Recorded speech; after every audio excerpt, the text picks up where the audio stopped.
die every year. Yeah. So we talk about, I know that 50% of my advertisement is money well spent. I just don't know what 50%. Well, now we know. Yeah. And that of course is data that can also be used. It can be used by private companies, but it can also be used by the state. And if the state is, first of all, has the obligation to make data available publicly.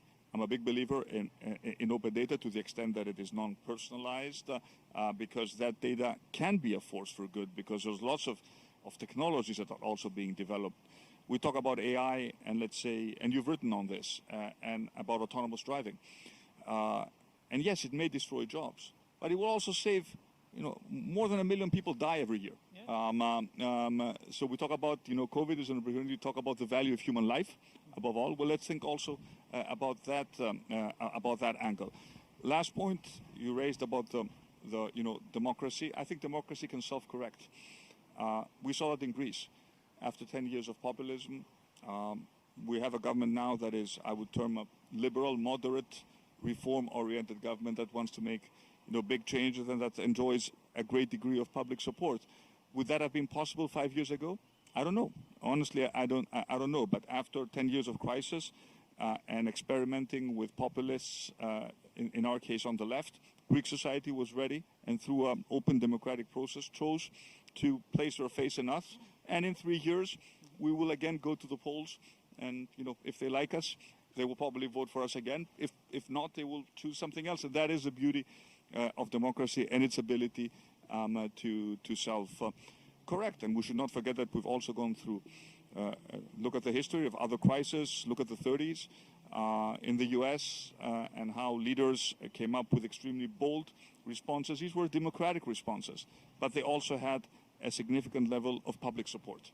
Because at the end of the day, no democracy, no matter how strong it is, can impose big changes by simply referring to an electoral mandate. Because at some point they need to implement policies, and when they implement policies, they need to have enough people on board to at least give them the benefit of the doubt that the policies move in the right direction. So it sounds like the both of you do have faith that democracy and democratic systems will overcome these challenges. At the same time, for example, I'm getting a lot of questions from our viewers on, once again, this issue of the rise of autocratic regimes, however, around the world. Mm-hmm. And again, the role that technology is playing in sort of, telegraphing that message in a sort of an exponential way. People are interested in knowing, is the world going to basically turn more autocratic in the coming years, perhaps partly because of the major opening that the coronavirus is providing? Are we going to see a kind of almost a clash of civilizations emerging? I don't know. It depends on the decisions that people around the world take in the coming months and years. History is not deterministic.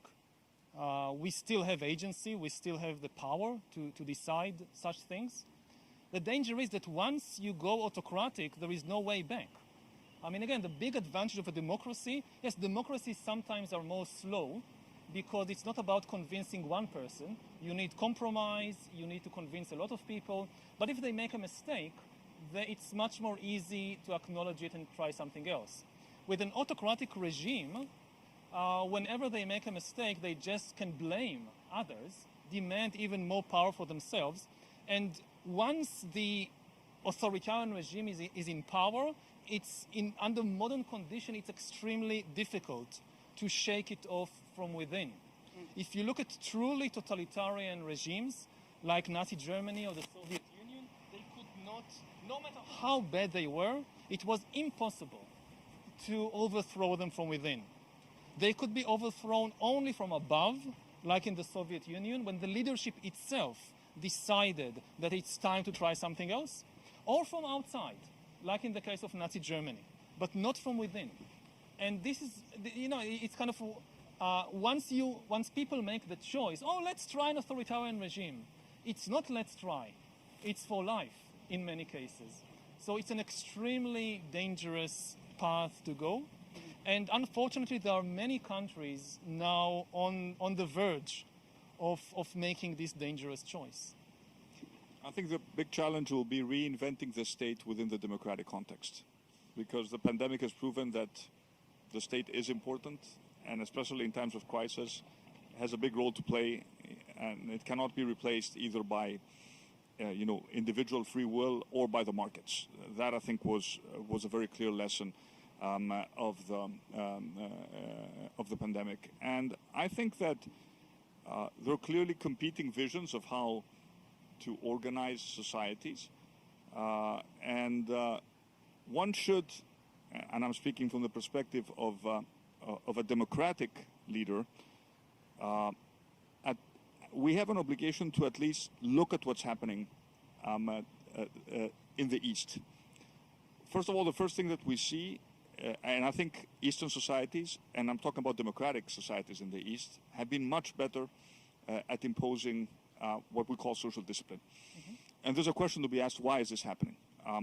What is their set of priorities? What is their set of values? Why do they value maybe human life and what you call free will discipline? Try to be very careful in what in my terminology, over the right to party, for example. And they've been more successful. We should be very honest with that. There are also aspects of good governance that are interesting. Do we have? This is going to be provocative. This is a question I'm raising, but it's provocative. If Singapore pays its civil servants, but also its ministers, very, very high salaries that are competitive with the private sector, could this ever happen in the West? If it doesn't happen, and I'm not sure it will happen, then you need a different calling for public service. People, as it has happened in the past, people enter public service not because they were well paid, but because there was a sense of greater good that was being served. But if there's one thing which is a given, is that we cannot, as a state, we have to be competitive vis-a-vis the private sector in terms of how we use technology. We cannot outsource technological progress to the private sector, and it will happen if all the smart people end up working for Silicon Valley rather than working for the government. We're just about to run out of time here. Let me ask you, Mr. Prime Minister, do you have a question for Yuval? Yes. Well, I actually asked him what is his next book, and how do you communicate very complex ideas in a simple way, which I think he's very good at. And he actually told me that he's writing we are now just about to publish a graphic novel, a comic book for adults, which again tells the history of the world in a very different way. It was fun to write it. I mean, I think it's the most fun thing I ever done. I didn't draw myself. I draw like a 5-year-old kid. I teamed up with experts, with artists in Belgium and France. And it's just coming out. And the idea is, to bridge the gap between the scientific community and the general public, to provide people with the latest findings of science, but in a fun, engaging way, with comics, with fictional characters. So I hope it's good. Well, I'm a big believer in the value of history.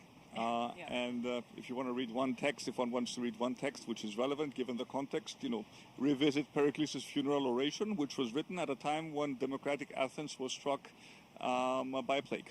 And it's a magnificent eulogy to the power of democracy in a time of crisis. Well, that is an excellent advice and the perfect note for us to wrap up on. Thank you both very much for being here, for sort of sharing your views. There was some desperation, a lot of worry, that has been coming up during this extraordinary period. But the both of you have also given a lot of hope and hopefully a way forward. So thank you very much once again for joining us. Thank you. Thank you.